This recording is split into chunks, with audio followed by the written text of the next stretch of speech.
it wasn't one thing, but it was a series of things. The first one was that at the back of my mind, dealing with leaders for years and years, going through enormous challenges, I was struck by the idea that some of them succeeded and others failed, where nearly every leader I've ever met was actually really intelligent. And I started thinking, well, if they're all intelligent, why are some of them succeeding and some of them failing? And the more I thought about it, the more I realized that it had a lot to do with communication and whether or not they were able to bring people on board with their plans and ideas. And that wasn't the only reason, but often it was a very big reason. And then one day I decided that I absolutely had to do it, and I just got on with it and did it.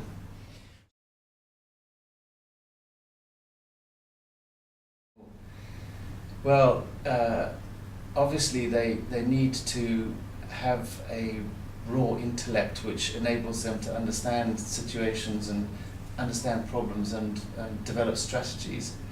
But behind that, they then have to be really good at picking the right teams, and then once they've got the right teams on board, they need to be able to inspire people, both their direct reports, but indeed the whole organization that they lead, to great performance.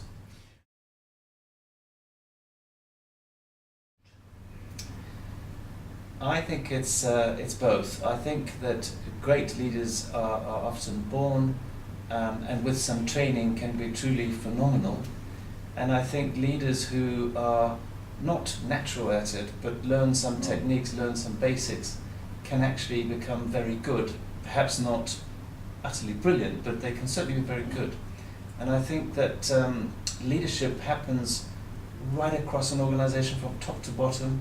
So we're not talking about just the leaders at the very top of an organization. I'm talking about leadership everywhere.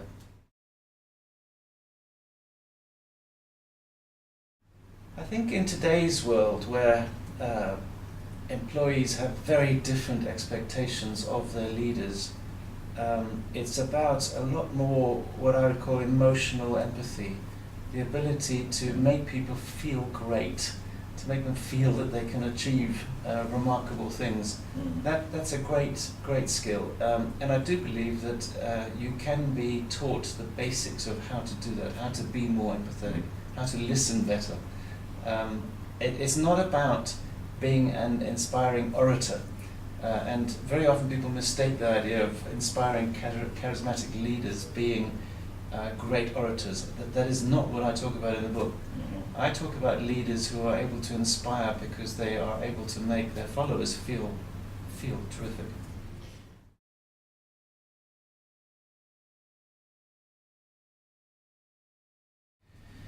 The 12 principles are separated into 3 sections. The main section is what I call the basics, and I think those are the ones that you absolutely have to pay attention to. So they are about being authentic, being yourself, being true to yourself, because if you're not true to yourself, you can't lead, you can't build trust.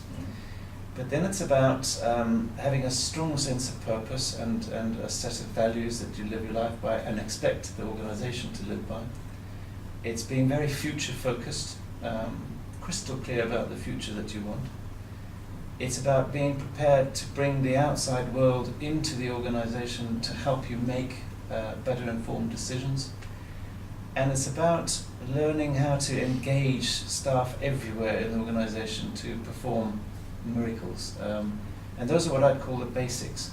The next 2 camps are about listening and sending.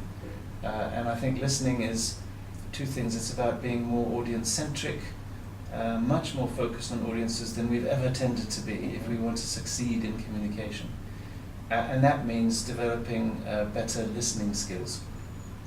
And then on the sending side, I think there's a range of things which go from learning to be a better storyteller. I've seen a huge renaissance in storytelling in business, through to being aware of the signals you send, either micro signals, the raised eyebrow or the scowling face, right through to the big macro signals you send through the policies you do or don't enact or don't act on.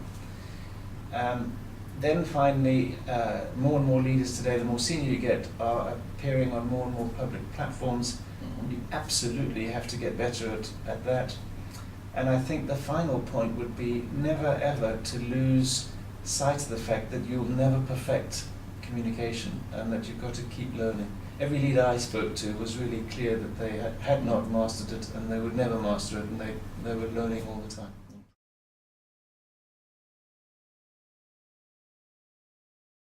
Actually, I'll talk about 4 killer questions. But I think the prime question that I see a lot of leaders using to great effect in situations with followers is the question, so tell me how you feel about that. Because as I said, it's all about feelings and emotions and how people feel. And if leaders can unearth those feelings, really enable people to talk about how they're feeling, they can get to the truths that they need to know about a lot faster.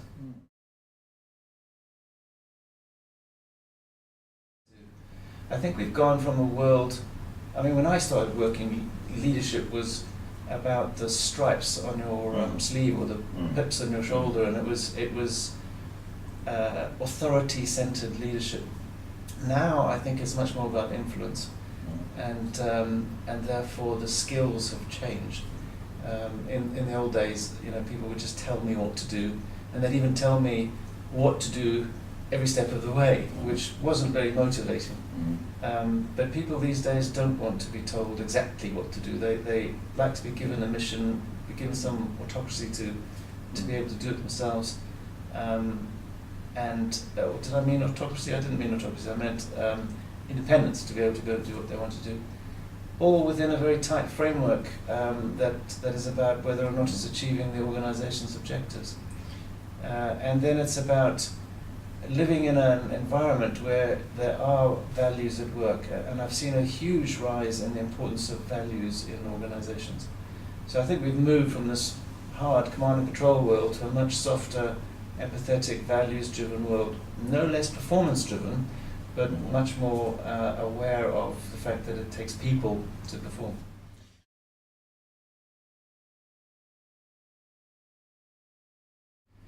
It's a very good question. I think one of the dominant themes in the interviews with these leaders was how fast the world is moving now and how uncertain and unpredictable business is. And in that world, they are striving to build organizations which have a great deal more agility in them.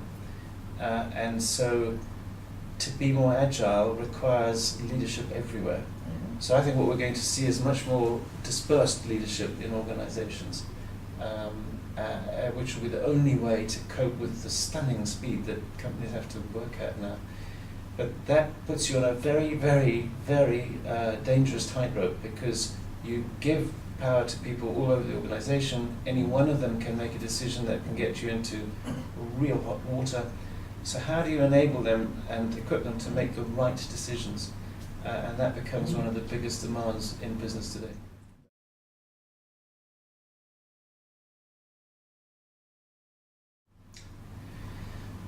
I think we need to unpack that a little bit. I think where leaders have done a great job and have performed brilliantly and delivered great shareholder value and created wealth, which pay the taxes, which enable local services to education, to health, those people are deserving, I think, of very significant rewards for the amazing work they do. I think what we need to be careful about is being rewarded for failure. And I think this is where the rub lies. I think that we need to introduce better governance that allows us to not have to pay for failure. And I think my view is that that's where this issue really lies.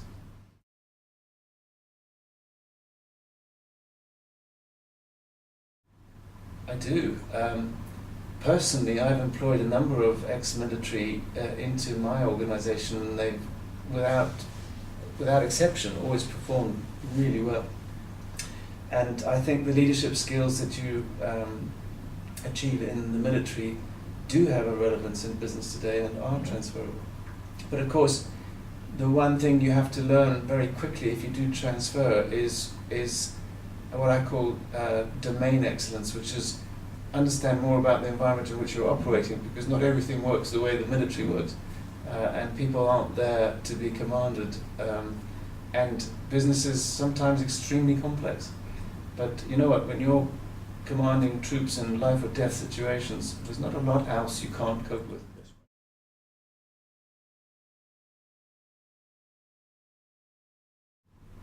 I think it's a great pity.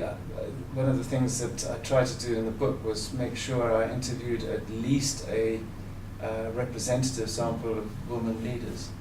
And although I never analysed it, I did have a sense that women brought different qualities to leadership than men did, a lot of which I think are really necessary in today's world. The women I spoke to tended to be more naturally inclusive in their leadership style, much more empathetic and aware of how other people were feeling, which influenced their decision making. But make no mistake, leadership tends to homogenize people because it's a demanding role, especially at the top of an organization, and you have to make tough decisions.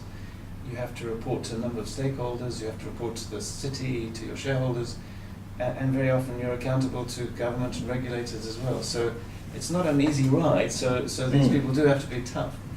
But I think the more women in top positions, the better.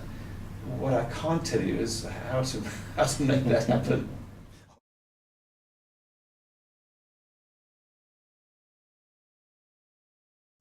I think that also has changed. I think it evolved over the years from when I was a really young man leading people, where I felt, looking back, that it was all about me, to now when I try to make sure it's all about them.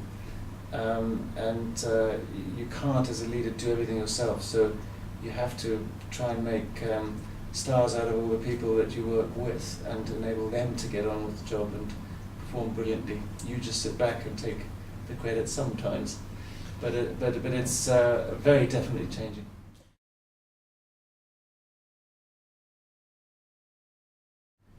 A whole series. I've had a very lucky career because I've worked with a lot of leaders of very big organizations going through sometimes very dramatic changes.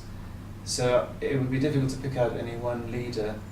I had personally, in one of the companies I worked in, a great leader who was my boss and who empowered me in ways that truly liberated all my potential. And he became, for me, the benchmark for how I should be in my leadership style afterwards. But it was that single fact. He liberated my potential. He didn't seek to control me, and that for me was a really key lesson.